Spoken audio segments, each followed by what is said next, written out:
broadcast 1, race officer speaking. Pressure coming here, pressure coming. We're 1.5 below. Stand by, 2 dives here, boys. We're looking at 10.5 to 42.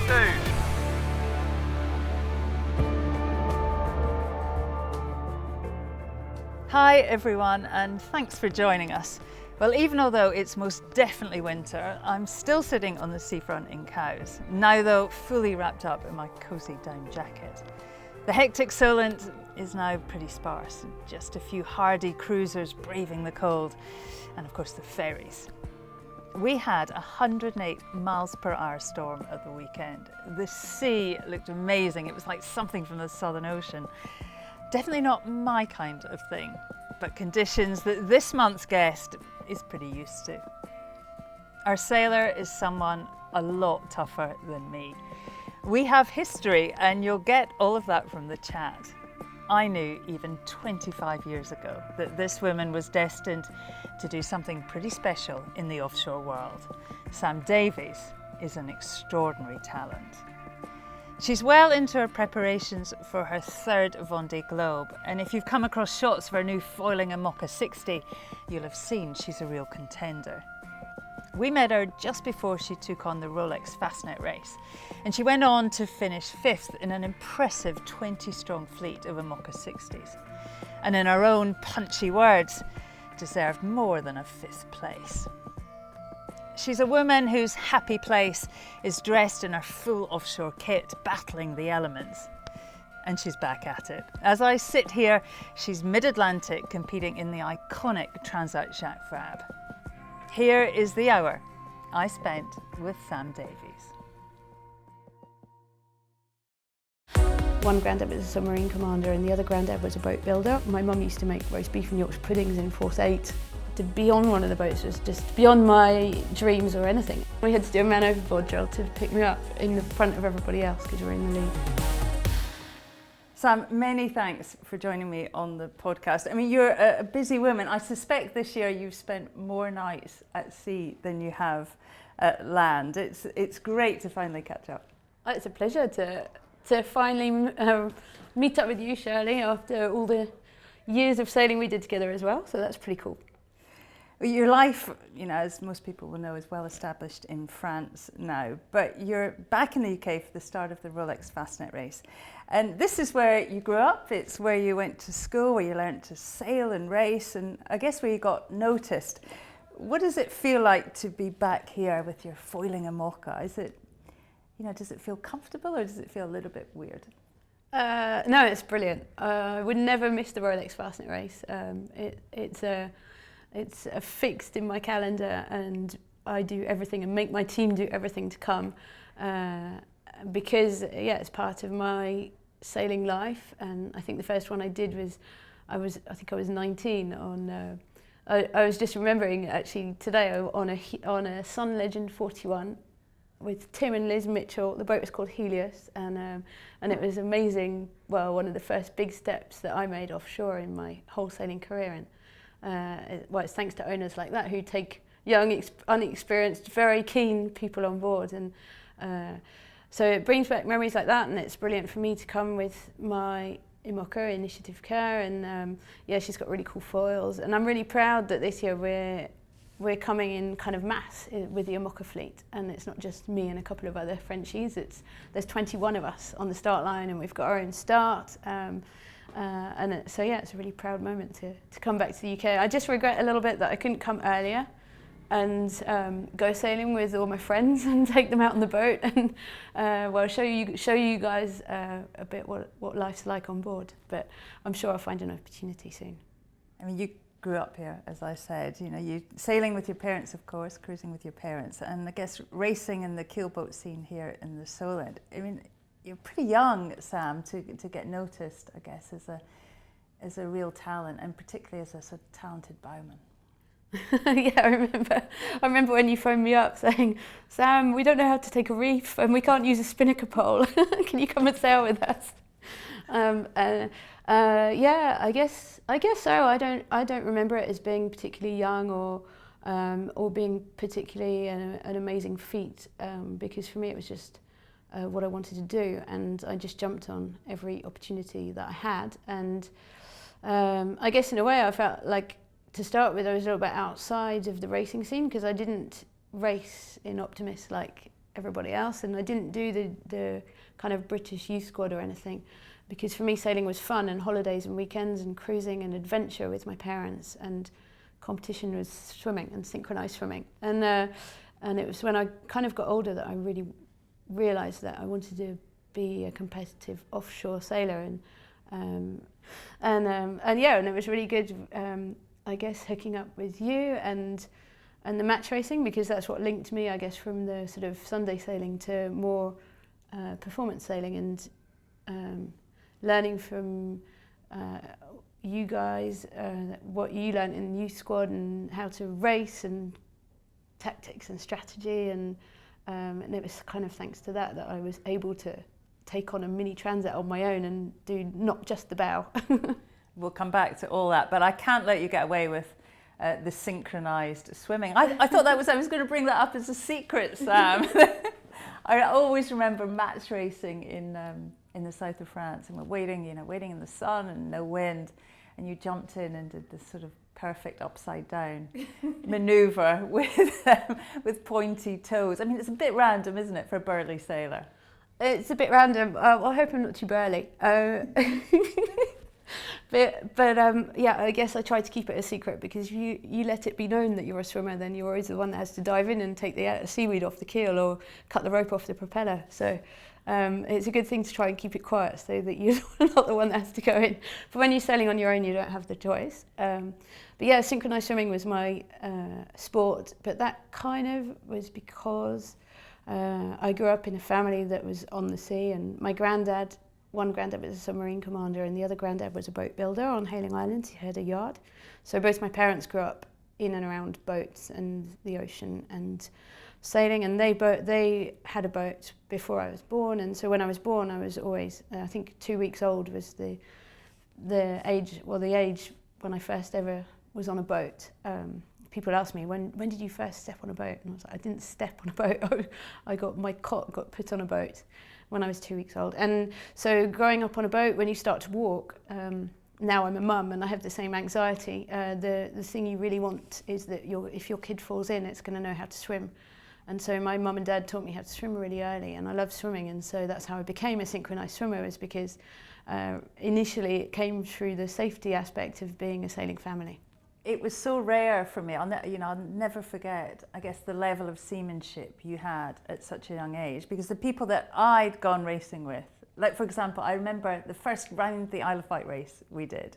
We borrowed a Beneteau First Class 8. It was filled with, women that we match raced with or sailed small keel boats, and off we went with a paper chart. And we thought, well, we'll keep the island to the left, and we've got Sam with us. So what could possibly go wrong? But you were the only person, I think, that I knew in that world who had, incredible seamanship skills. I think there's a lot of others who have seamanship skills, but yeah, that's, I guess, and especially at that point, that was all down to my mum and dad and growing up on a boat. And when you're on a boat as a family, and I think my parents were really into explaining to me how everything worked and trusting me, or making me feel like they trusted me to do navigation, make decisions, helm the boat, and understand everything. I guess that they transmitted their seamanship to me, and I learnt that from them. And I guess I learnt also, my mum used to make roast beef and Yorkshire puddings in Force 8.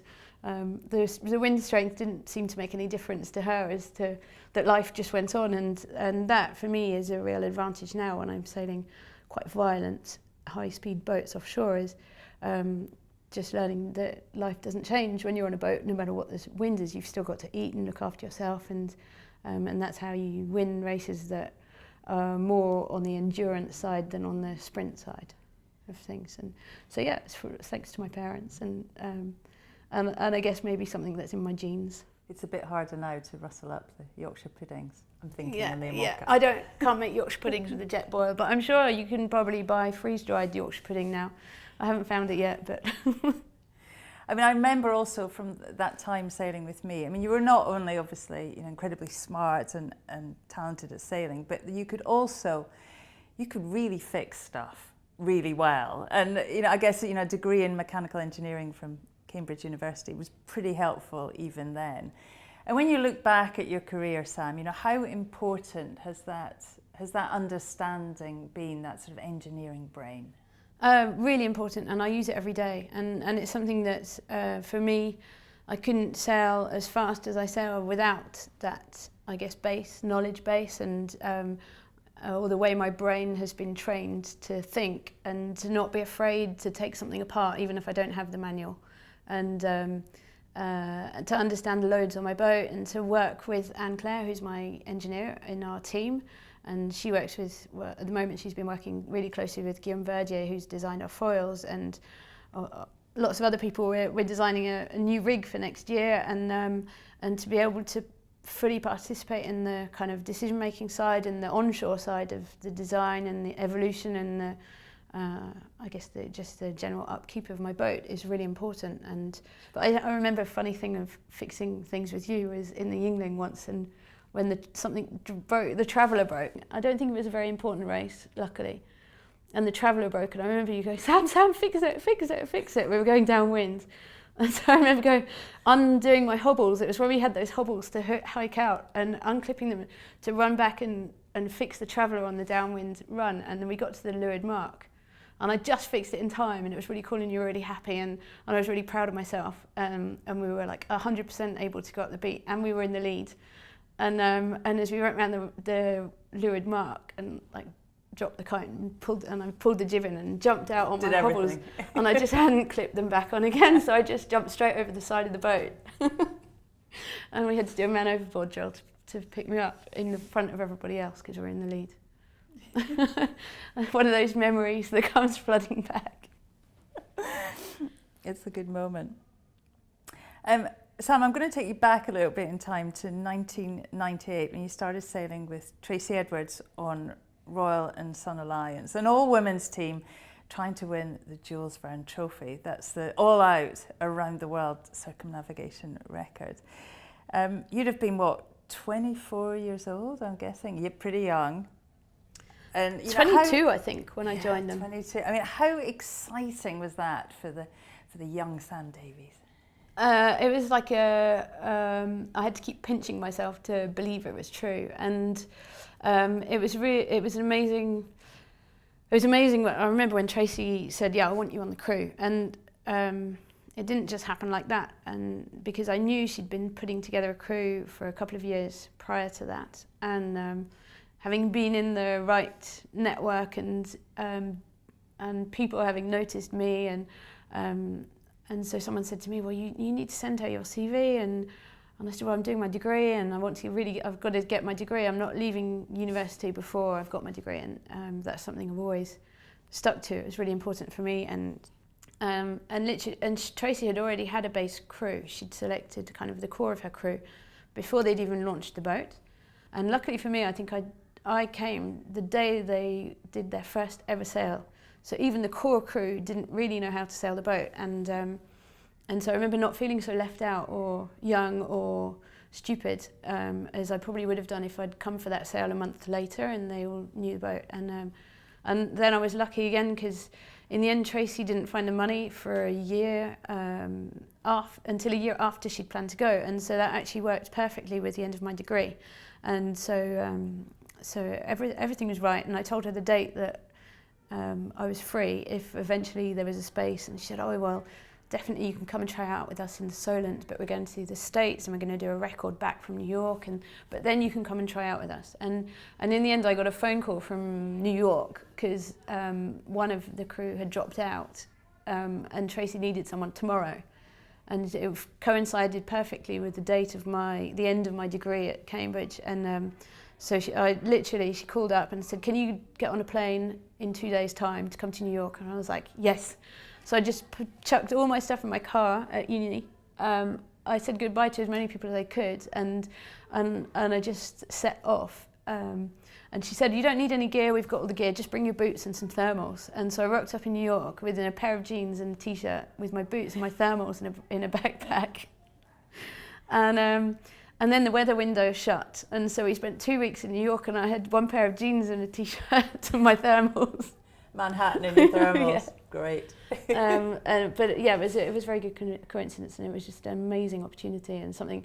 Tracy was one of my heroes because I followed her maiden exploits avidly when I was at school, and I think I wore my parents' video recorder out, watching the telly shows of the Bread Around the World race. And I mean, I think we all did, didn't we? I mean, she properly trailblazed the sport for our generation. She made stuff happen. She ploughed her own furrow. What did you learn from that time with Tracy Edwards, and what kind of leader, what kind of skills did she have?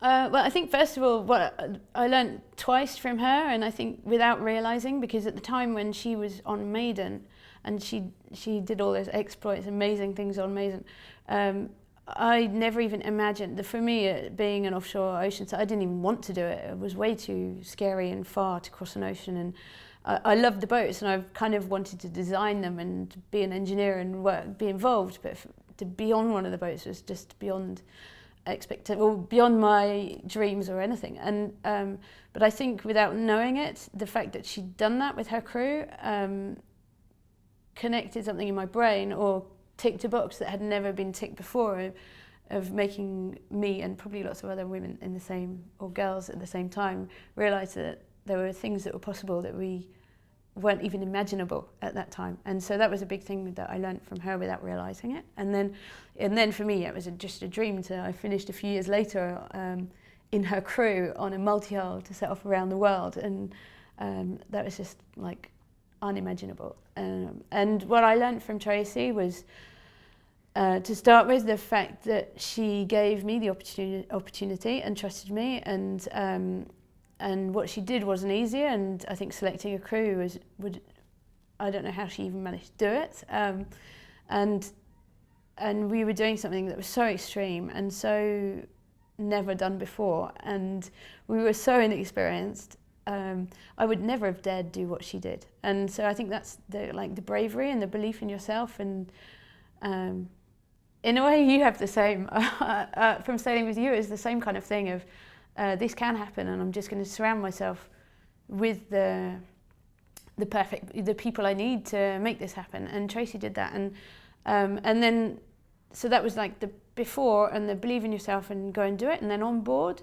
what was absolutely amazing was that she then said to us, she said, look, I've sailed around the world and I got the money, but actually you guys are all way better sailors than me.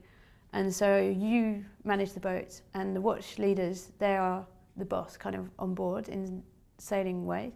But at the end of the day, I'm the boss. And so if I have to make a decision, you will listen to me. And I think the way she ran the boat was really, really good and respectful. And in terms of safety and performance, I don't think she could have, I think it was like the perfect way to do it. And yeah, managing 11 women on a boat in pretty extreme conditions, and now I've done it myself. I was quite grateful of being a crew member and looking at how Tracy did it, and remembering that one. Then I found myself on Team SCA, because yeah, it's not easy managing a group of people who are all very competitive and have big characters, and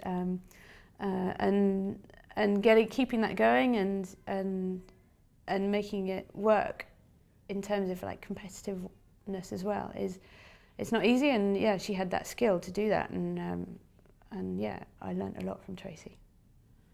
It didn't go according to plan, did it, the Jules Verne? It dismasted 2,000 miles off the coast of Chile. Can you remember what that moment was like? Yes, that was my first ever real dismasting. It was the first time I'd ever been in the Southern Ocean, so to start with. I remember there were a few of us who'd never been in the Southern Ocean, and we were all quite intimidated by the fact we were going to be there. And I remember it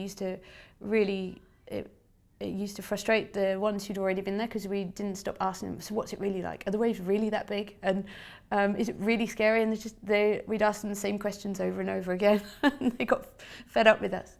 But yeah, it was a pretty scary moment. And but by the time we dismasted, we were an amazing team, and we had just made leaps and bounds on the way we sailed and the way we handled our boat and the seamanship that we had. And so it was something that probably if that had happened to us at the start, then it would have just been a disaster. But when it happened to us, we were capable of dealing with the situation that we were in. And so in a way, it was scary for a few seconds, but once we realised that no one was hurt and that the boat's not going to sink and we've got means of getting to the other side anyway, then it's not so scary. It was just so utterly devastating, because we were on the record pace, and from being a crew that was so inexperienced and people didn't even people just laughing at us, and when we dismasted, and fair enough, we dismasted, but it wasn't really through a mistake that we made. It was just unlucky, and lots of good people have dismasted, and including myself since. But in a way, we proved ourselves, and I think when you have something like that happen to you, you go in a matter of seconds from one kind of adventure to a totally different one. And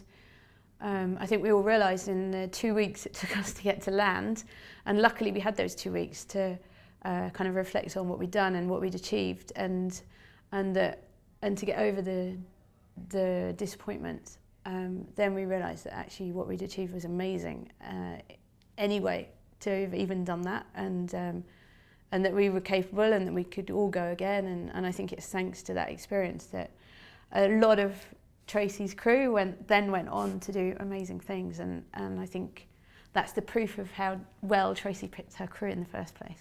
I guess for women sailors of our generation, she really made a huge difference. Yeah. And as you said, a massive catalyst for lots of careers in the sport.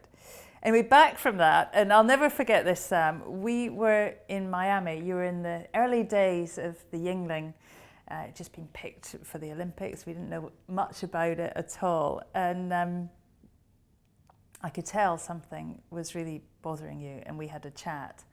The chat, which obviously you've been thinking about for a while, and you told me you were over it. Being a bowman on a 3-person keelboat, hiking like mad, every wave breaking over you, doing the same thing over and over again, day in, day out. Olympic sailing, I guess, in all its glory right there.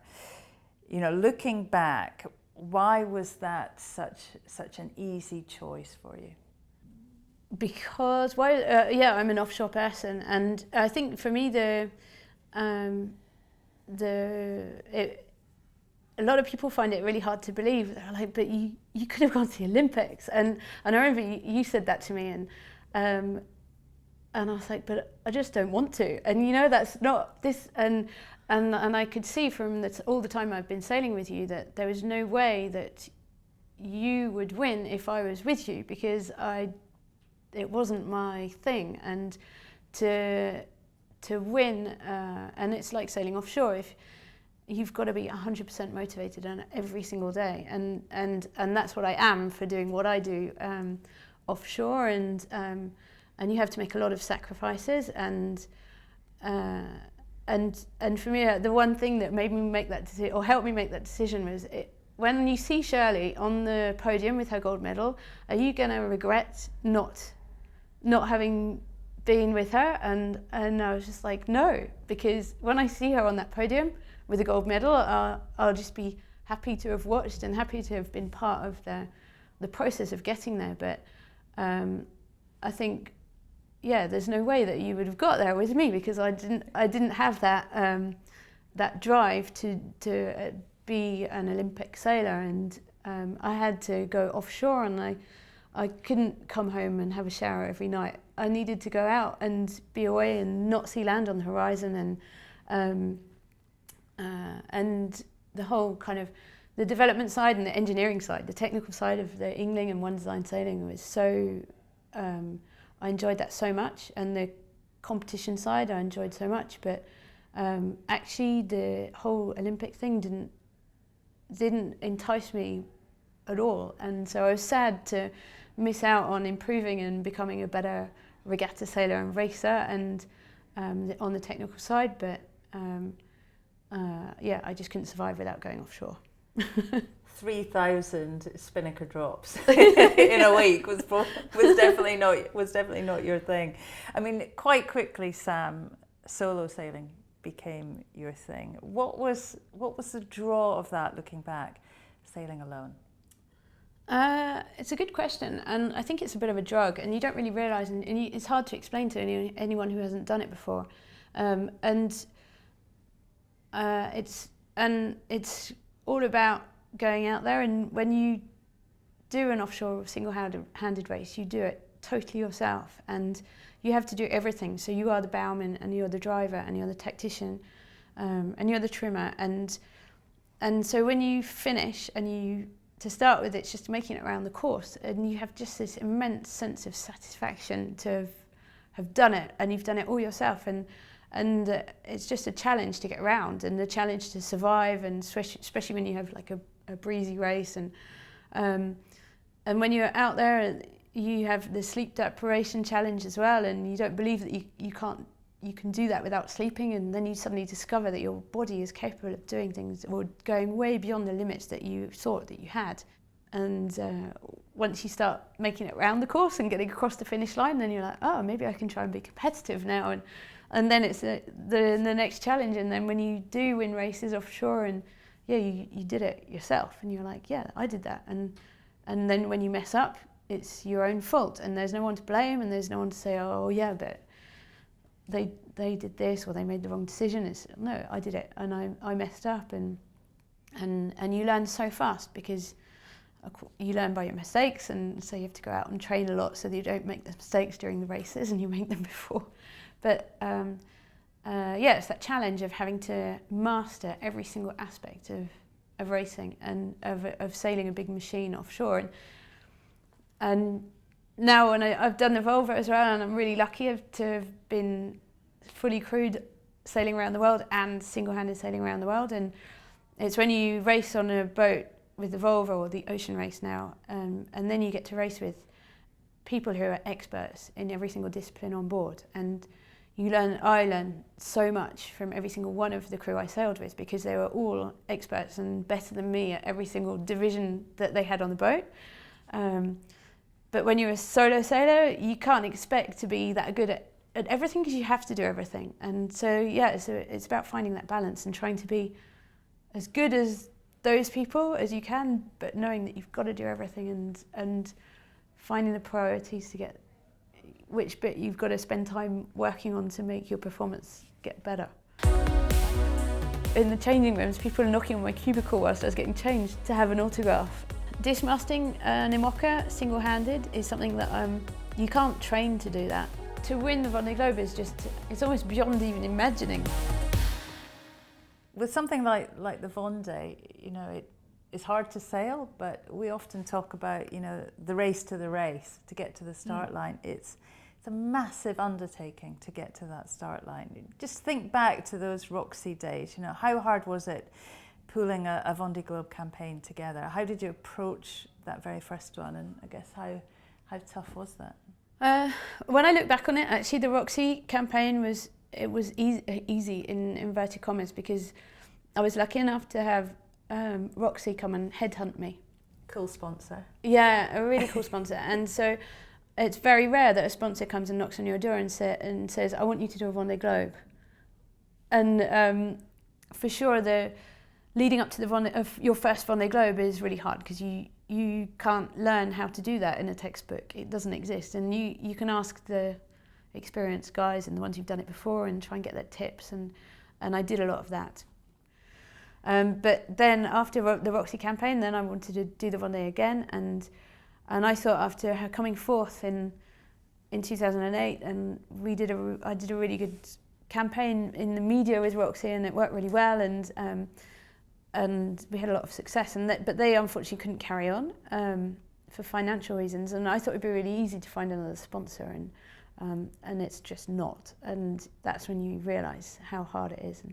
And for sure, when you go out there and you cross the start line on the Vendee Globe, the second time when I had my Project Saviola, and it took me 3 years and lots of no's and lots of sponsorship proposals and people helping me and trying to find money, and in the end I had to create a whole company and raise private money to buy the boat, which I actually bought myself because there was no way with the sponsors I'd found that we could have financed it any other way, but I didn't have the money, so it was a bank loan and investors who helped me buy the boat. And I just felt like I'd won the race just crossing the start line. So you go out the channel, you cross the start line, and I just had this amazing feeling like, yes, I've done it. And then you realise that, oh no, now I've got to sail around the world. You sense that? Yeah. I mean, I love the Vendee start, and you sense that, don't you? There's such a massive relief. Everyone who's on that dock ready to go. You just can't believe you're there, and you're just like, oh, I can't believe I'm about to do the Vendee Globe, and you don't believe, and you have to pinch yourself over and over again.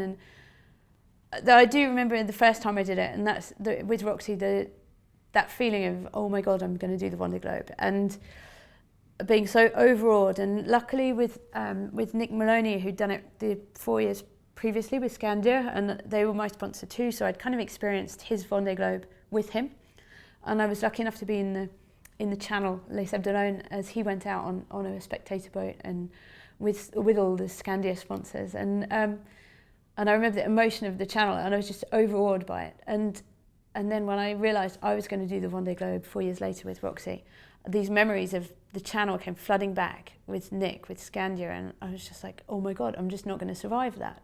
I'm going to be a wreck. It is so emotional. I mean, what was that like the first time? And so, but I was so worried about it, and it was something that stressed me out so much. And I worked really hard with a coach, Tanguy Le Glatin, he's still one of my sailing coaches in France.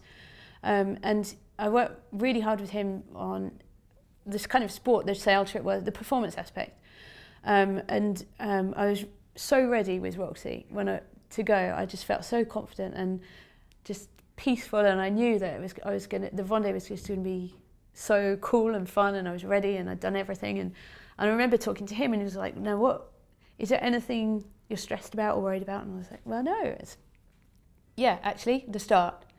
And until then I explained to him, and I said, the whole channel, going out the channel, I don't think I can do it. It's just I want to get a good start, but that going out the channel is going to just destroy me mentally so much. I'm just going to totally mess up the start, and I'm not very good at starts anyway, because that's not my speciality, that's yours. And so he said, look, well, we have to do a practice one. And so I made my team do a practice go out of the channel. And so about 10 days before the start, we did the whole timing from who was going to steer the boat, who was going to let which mooring line off, and with the rib, and when they were going to get off the rib. And we did the whole thing through going out the channel, and there was no one in the channel at this point, but I had to do like a dry run right to crossing the start line and then getting off onto the rib and pretending that I was going to go off on the Vendee Globe to get rid of the bad nerves. And that was what made me survive. And then I actually really enjoyed it, and I thought it was great. It was such fun. And I'm so grateful that Tanguy had made me do that. For our listeners who haven't been to a Vendee Star, I watched it on the television. It's an incredibly emotional moment. It feels like all of France has arrived in Les Sables d'Olonne on the west coast, and it's mid-winter, November, and tens of thousands of people all cheering for you as you come out the canal. It's an amazing moment in sport. It's incredible, and people they to get a place on the waterfront, they get up at 4 and they go there at 4 in the morning to be sure that they're going to get on the front row. And it's incredible. But when you go out, and I do remember you see the sailors' faces, and they're people I know really well, and it's not the same people, because everyone's just trying to hide the emotion or kind of block the emotion of the day. And but it's hard because you want to kind of enjoy it, because you never know if you'll ever get to do it again. So let's talk about that 08-09 Vendee. I mean, you caressed that old boat around the planet and finished, an amazing 4th in your very first Vendee Globe. How much of an achievement did you feel that was? It was huge. I think on paper, before the start, I was the 26th boat in terms of boat speed. There were 30 entries. And so I was like, okay, well, I'm going to try and get in the top 10. Maybe I might be able to get 10th. But I guess I was thinking more in the performance side, and at the end of the day, sort of statistics show it, and I'm part of them now, is that it's pretty much 50% of the starters finish. And that's why there's so many people in the channel when you leave. It's because the people come there because they know that they're going to see boats that they might never see again. And it was a huge achievement. And for me, I just wanted to get round, but I wanted to do it and be proud. But yeah, I never imagined that I get inside the 9th or 10th place. But it was a really tough year, and there were 30 entries, and I think there were only 11 of us who actually finished. So we were way worse than the statistics. The weather off the start was really, really bad, and a lot of boats broke very, very early in the race. And there were a lot of new boats that were maybe not quite tested enough, who'd been launched maybe a bit too late and didn't have enough time to kind of make sure that they were strong enough. And so yeah, it was kind of a 4th place. There was a bit of default, but the Vendee Globe, that's what it's about. It's to win, you have to finish. And yeah, I was really proud at the end, and especially the way I sailed in the Southern Ocean, because I think I learnt a lot about that I could actually sail faster and push the boat harder, and I was kind of impressed with how fast I'd sailed around the Southern Ocean. 4 years on, Sam, the 12-13 Vendee, we actually came down the canal with you this time. And it's so emotional, and I'll never forget, you were laughing at me for crying the whole time. But all the way along the walls, they were chanting, Samantha, Samantha. I mean, it was such a moment. I'll never forget that. By now, you were absolutely a household name in France. What was that like, coming back to that environment? It was amazing, and for me, I think that was the race where I just felt like I'd been fighting this battle to try and get there, and it was really hard. And yeah, made a lot of sacrifices, I guess financial ones as well as human ones, to get there. And it was I felt like I'd won. But it was also because it'd taken so much energy to raise the money. Looking back on it, I think I was in a lot harder situation than in 2008, whereas I had the extra experience, so I wasn't worried about setting off around the world. But there's no way that I had that kind of calm feeling of I've done all the training and I've had all the time to prepare this, because it took so long to find the money, and the project was much more last minute. But having said that, I was so glad to be there, and I think the public was glad I was there, because I was the only girl, I was the only woman in the race, but that put an extra pressure on me, I guess, in terms of the media as well, because whereas in 2008 there was Dee and I, there were 2 of us, and so we kind of shared the female you're a girl doing this media, and we kind of shared that, and we were good friends, and so we kind of dealt with that pressure together. Then there was just me, and it's hard because it's just so nice, because people just want to encourage you, and it's great to have so many fans. But when you're trying to prepare a little bit last minute around the world race, and then at 8 o'clock in the morning there's people knocking on your door, and you're in pyjamas eating your breakfast, and they're knocking on your door to have an autograph, or chasing you into the toilets in the swimming pool. I remember people knocking on my cubicle when I'd gone for a swim, and people in the changing rooms, people knocking on my cubicle whilst I was getting changed to have an autograph. It was a bit strange, but that's just the amazing thing about sailing in France, and I can't complain about it, because that's the magic of the Vendee Globe, and that we are there, and then the public can touch our boats, and it's fantastic, and it's going to be like that next year as well, and probably even bigger with Initiative Care. So and I'm looking forward to it. Yeah. 5 days out, your mast broke, your race, your hopes over. I remember calling you for the CNN show, because we'd featured you before the start, and you just finished sifting through all the damage. I think it was the first time ever, Sam, that I'd seen you cry, and I remember it now, your face just racked with exhaustion, I guess, and disappointment. I mean, describe how tough that moment was? Well, first of all, the dismasting an IMOCA single-handed is something that you can't train to do that. And I can train for pretty much everything, but you don't go out and practice the dismasting. And it's something I'd always seen happen to others and think, oh my God, how can you do that? And how do you get out of that when you're on your own on? And my name's not Yves Parlier. He's the only one that managed to save his mast and put it back up and finish the Vendee Globe. But just to get your boat back to shore safely is something that I dreaded. And you do think about how you do it, and we're prepared to do it, and we've talked it through with those that have done it before. But until that happens to you, you're just like, oh my God, how can I manage to cut free a 28-metre mast in 4-metre seas and 35 knots of wind, and obviously at night, because that always happens as night falls. So the first part is you can't believe it's happened to you, but your race becomes then, just like I said earlier with Tracy, your race just becomes an adventure and a challenge for survival and to get back to shore. And so the first few hours are filled with adrenaline, and you don't really think about the race or the consequences. You're more in the action, and it's when once you've managed to save your boat and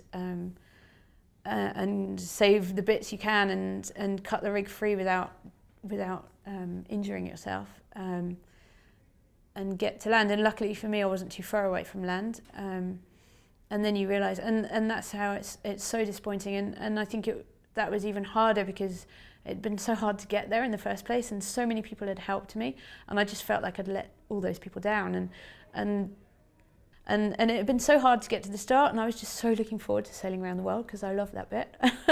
And I'd done all that hard work and got through the finding a sponsor and getting a project together and being on the start line in time and qualifying, and I was just looking forward to that, like the holiday, in inverted commas, of the good bit of sailing around the world, and even that got ripped away from me, and that was really, really hard. And I think I probably would have had a total depression, and luckily the good thing for me was that I'd just become a mum about a year ago, and I had a little boy at home, and luckily I think that was if I hadn't have been a mum and I didn't have a little baby at home, then things would have been a lot harder. Well, not only did you have a little baby at home, but quite quickly you had opportunities with SCA, an all-women's Volvo Ocean Race team. Let's talk a little bit about how that came about. Looking back, how did that all happen? Well, actually, I'd been approached by the team before the Vendee, and I just told them that I couldn't even think about that because I was 100% focused on the Vendee Globe. So they just have to wait until after the Vendee, and maybe, but I wasn't really. I was more into Vendee Globes than the Volvo Ocean Races, and maybe the dismasting in the Vendee helped me get back into that project because.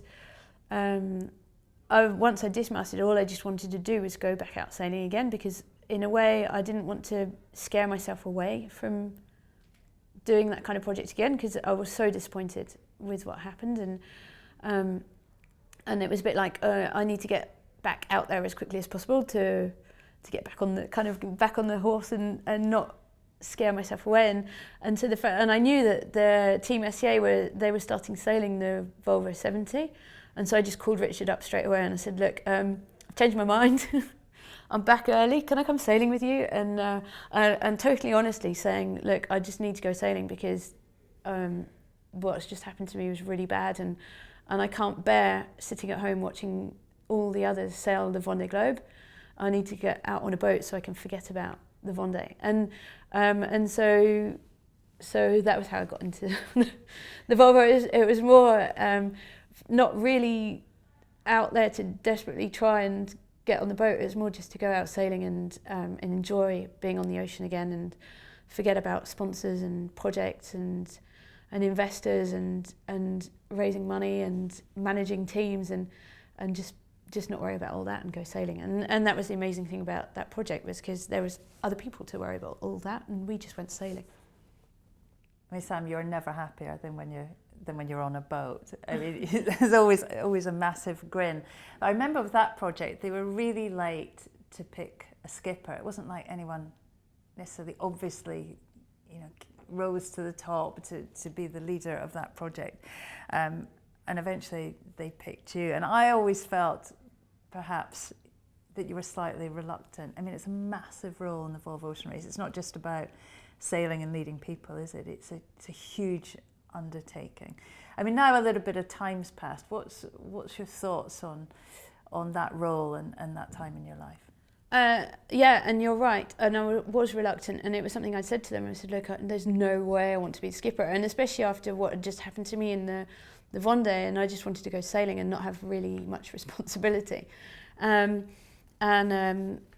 so I'd said that to the guys, and so they'd taken that on fully. And I think that worked with them as well, because they wanted to choose all the options and not necessarily have a traditional way of putting a team together. And we had time, and they had time to find people, and they did all the trials. And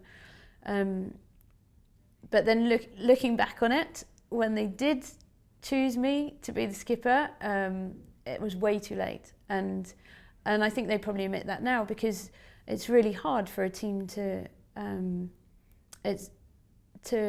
establish itself. And I think Volvo teams it's rare that a team is like that, because quite often the skipper is the boss, and they're the one that's found the money and put the project together. And this wasn't the case. And we had Magnus, who was our skipper, to be honest, and it was Magnus who was the skipper. And very sadly for us, he passed away quite early on in the project, and so we lost our skipper, to be fair. And I think if he'd have been there, it would have been a lot easier for me, because he probably would have seen that we needed to choose a skipper earlier than we had have done.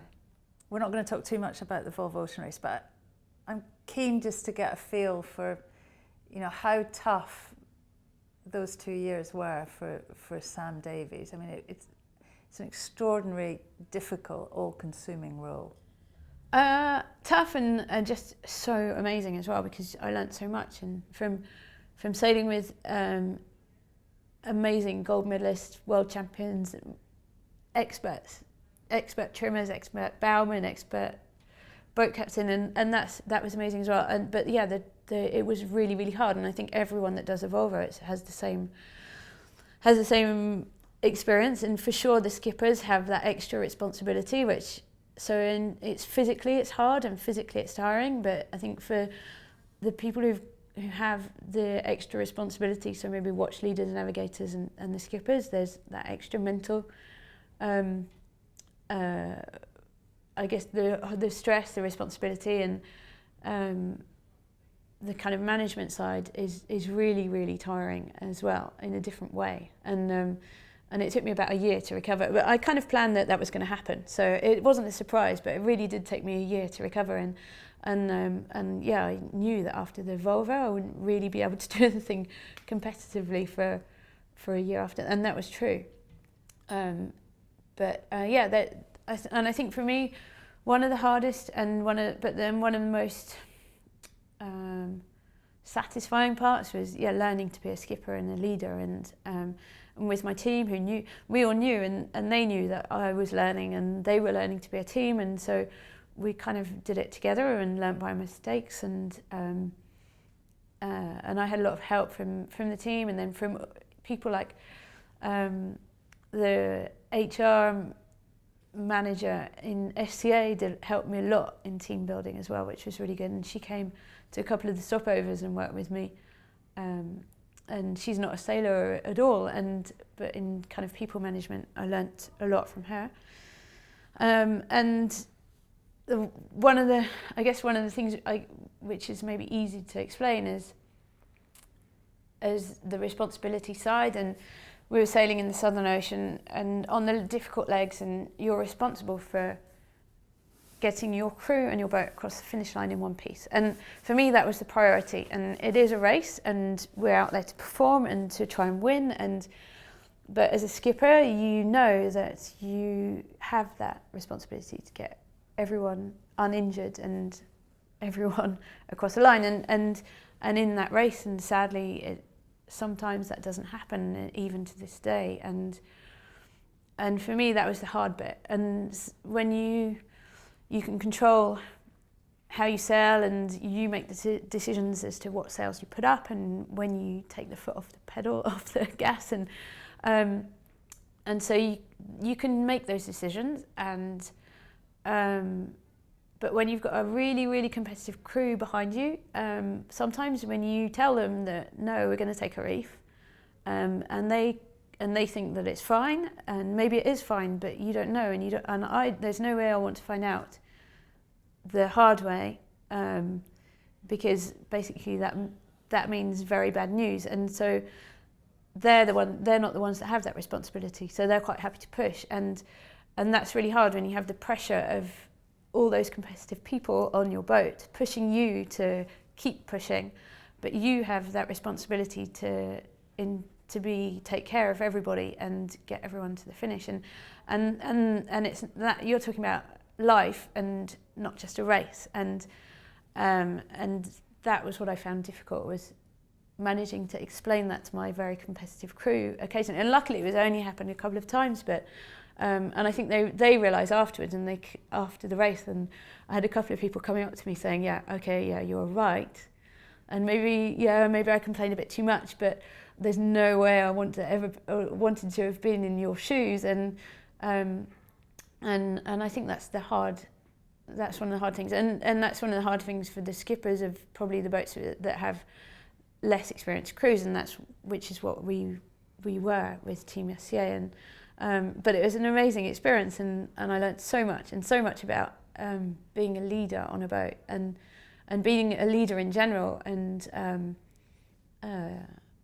it was, and I think now I sail my boat way better thanks to the 2 years we had with Team SCA, and through the management, through the learning from the other girls on the boat, and through learning from the coaches we had, and all the miles we did together.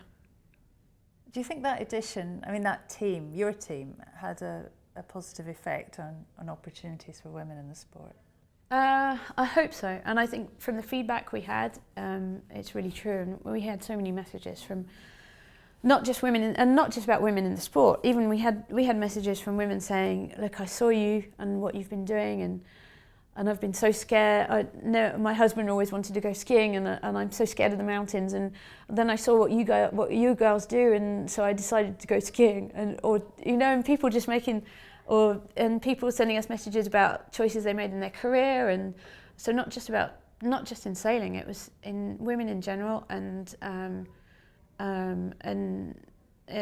that was amazing to realise that we're not just doing a sailing race, and that we're doing something that's changing other people's lives, and that was so amazing, and that was something that we really wanted to continue when Team SCA finished, and to keep all that group of followers and kind of the fan club that we had, and to try and keep everyone in touch. And that's how the Magenta project kind of started, was thanks to that, and SCA gave the Magenta project their social network, so that we didn't lose all that following that we had. And we wanted just to carry on, because we felt like it had changed people's lives, and they wanted to follow us and see what we were doing, and we wanted to keep encouraging women sailing and women in sailing, and keep moving that forward the best we could with what we'd learnt with Team SCA. And we often struggle with this subject. We've interviewed you in the past about the opportunities for women in all areas of sailing. And I know you don't want to be known as a female offshore sailor. You're an offshore sailor and competitive, at the very top level. It's what you do, and it's what you're very good at. But are the opportunities actually there for young women in our sport? I think they are getting there, and I think right now we're in quite a cool period. Not just in, well, I consider my sport as offshore sailing, but if you look in the Olympic sailing and now with the NACRA, it's normal for there to be mixed crews, and all the young people, there's already opportunities to be sailing mixed, right from dinghy sailing and Olympic sailing, and I think that's made a big change, and that was kind of the proof that it worked, as you have to force it a little bit, and for sure there's a difference because there's been differences in opportunities for men and women in the past, and that's how the Volvo Ocean Race has done it in the last edition, and I know there was one team that didn't want to have women, and kind of refused. I think Scallywag, they refused to have women to start with, and very quickly realised that it was a disadvantage to not have. And then as soon as they had Libby with them, I think when the first leg she did with them, they won. So there's been little steps forward in sailing mixed and opening opportunities for women in sailing, and I think now with the Olympics, bringing in the double-handed offshore event in the next Olympics, that suddenly opened, or at least in France, I haven't really seen how it's happening in England, but in France that's woken quite a few people up, and there are a lot of people in offshore racing in the mini and especially in the Figaro circuit, where sponsors have created projects to boost young people, good sailors, to do kind of selection processes to win a campaign for a year. And these projects have suddenly realised that they're totally sexist, and now with the Olympics coming up, they need to create the same opportunities for young women sailors in offshore sailing, because otherwise there's not going to be any women to crew the double-handed, or it's going to be really unbalanced, because there'll be a guy who's got loads of experience trying to pick the best kind of girl who's just going to manage to survive offshore with them together, and it's not something you can force either, because you can't just expect people to jump on a boat, and when there haven't been opportunities before, for sure the women are going to have less experience, so it's got to be gradual and it can't be forced, and you have to accept that the guy who's sailing on the boat double-handed is going to probably have more experience than the girl, and but if you accept that, then as the years go by, that's going to be less and less frequent, and you can have young sailors who are coming in from NACRA or young mixed campaigns, and there's going to be more women in offshore sailing. I'm pretty sure it's going to happen, but yeah, it's something that can't be forced, but I think we're going the right way, and I think maybe it's never going to be 50-50 everywhere, because sailing is a physical sport, and it isn't for everybody, and and the kind of discomfort offshore, for sure there's probably more guys that can survive it than women, and there's a lot of women who don't like not having a shower or a few creature comforts every 3 weeks. It's a long road to go, that's for sure. We've been chatting for ages, Sam, but before you go, I guess it'd be good to have a glimpse really of what you're up to now. Obviously going for the next Vendee Globe, you're looking in pretty good shape, but it's all different, isn't it? Everyone's got foils. Just give us a little bit of a glimpse into your next campaign. Well, there's a glimpse, and there's the foiling side, and I'm really lucky, and I have an amazing campaign, and there's the whole technical side, which is fantastic, and I think it's going to develop, and I think everyone in the sailing world is going to see what's happening, and I'm so lucky to be involved and loving it, and there's so much to learn, and so I think we're going to progress a lot in the next year. And then there's the side that's a bit different, and I'm really proud of in my project, and I've touched a few times on saying that it's quite a selfish sport, and sometimes I wonder why I'm doing it, and I'm not a doctor and I'm not a teacher, and now I'm so lucky to have this project Initiative Care, and just to explain to people in the English-speaking world, because it's quite well known in France now, and it's a really unique project because I have 3 major sponsors who sponsor the boat, But the boat, the whole project is to raise money for a charity which is called Miss Chirurgie Cardiaque. It's a charity that saves lives, for kids who are born in poor countries who have heart defects, like a hole in the heart, and things that are so simple to fix in countries like the UK and developed countries, and but in poor countries the hospitals can't even do those operations, and so those kids are condemned to live for really not very long, and but it's so easy to fix them, and this charity brings the kids to France, and my sponsors have pretty much donated all the kind of publicity, billboard space of the boat to the charity, and the charity doesn't pay any money to my project whatsoever. The project gives money to the charity, and the more followers and fans I have on all the social networks, the more money the sponsors donate to the charity. And it's really easy because we try and save as many lives as possible, and in France it costs 12,000 euros to save a life. It's a fixed fee that the charities have negotiated with the hospitals per life, per kid. And so it's easy for us to say, okay, we want to save 20 lives. I think in the next Jacques Vabre we're going to try and save 25 kids' lives. And it doesn't cost the public any money. The better we do our job, the better we sail, and the more people follow our project. So the better I communicate and send some videos back and share the project, the more likes we get, and then the more euros our sponsors put into the piggy bank to the charity. And it's just an amazing project, and I'm so proud to be part of it. And so that's the whole kind of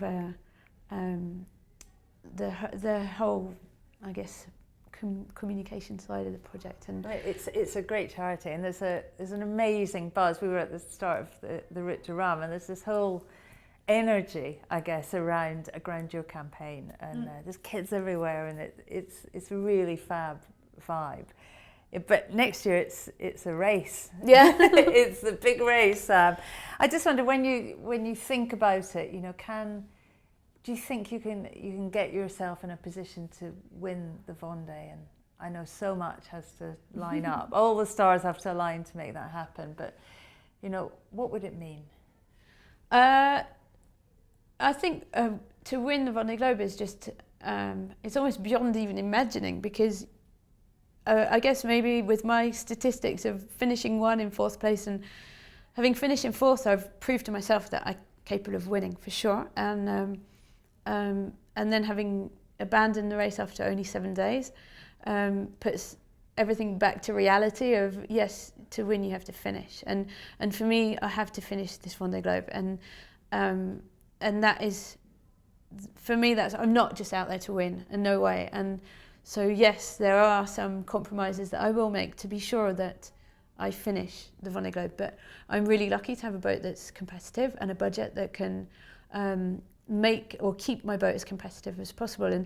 And now with the foils, it's not just about having a brand new boat, and foils have made boats a little bit more recyclable in a way. And so Initiative Curl will be 10 years old when I start the Vendee Globe. It's a bit like when I had Roxy, which was an old boat. But now, thanks to foils, it's not the hull shape anymore. And so having been able to have a budget and to develop new foils this year, we've been able to kind of leapfrog a generation.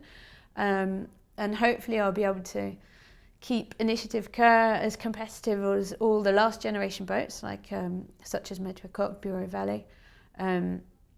That's my goal at the moment, is to try and get to their level and maybe leapfrog them a little bit, and then just see how close I can get to the new boats. And that's all a bit of a mystery at the moment, because we haven't seen, apart from Chirale, we haven't seen any new boats out on the water. So we're going to start lining up with others for now. And for me, the philosophy of the project is to finish, and is to be as competitive as possible without taking any risks, and then to be as proud as I can at the finish, and to just get to the finish line saying, yeah, I did everything I could. And I think if I do that, for sure the podium is accessible, and that's the way I want to. I don't want to say I'm out there to win, because I think to say I'm out there to win, you say you're going to be taking risks, too many risks. I think it's possible to win, but I'm out there to finish, and I'm out there to be as competitive as possible.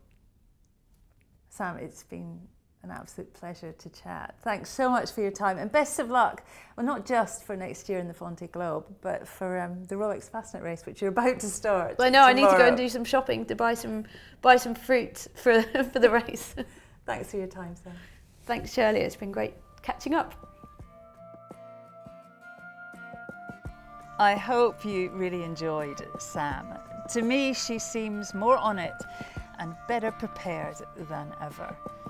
Her Vendee adventure starts next November, and if you've never been to a Vendee Globe start and you can get yourself to northwest France, do it. I've been lucky enough to be at a few now, and every single time it gets me. Goosebumps, tears, it's emotionally exhausting, but it's one of the greatest spectacles in sport. Well, please keep the feedback and the reviews coming. I'm easy to find at Shirley Sail on Instagram and Twitter, just me on Facebook, or send an email, podcast@shirleyrobertson.com. We've got some great characters and some incredible stories to tell next year. So if you're liking what you hear, please leave a review or give us a like. Next month, we're with Kyle Langford.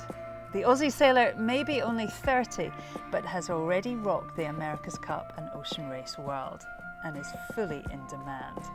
We talked to him hot off his $1 million payday at Sail GP and ask him just how did he get so good. As usual, a big thank you to Tim at Vertical Films for producing this edition. And until next time, thank you so much for listening. Have fun on the water and sail safe, everyone.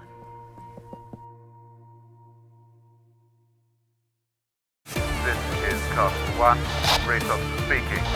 Pressure coming here, pressure coming. We're 1.5 below. Stand by, 2 dives here, boys.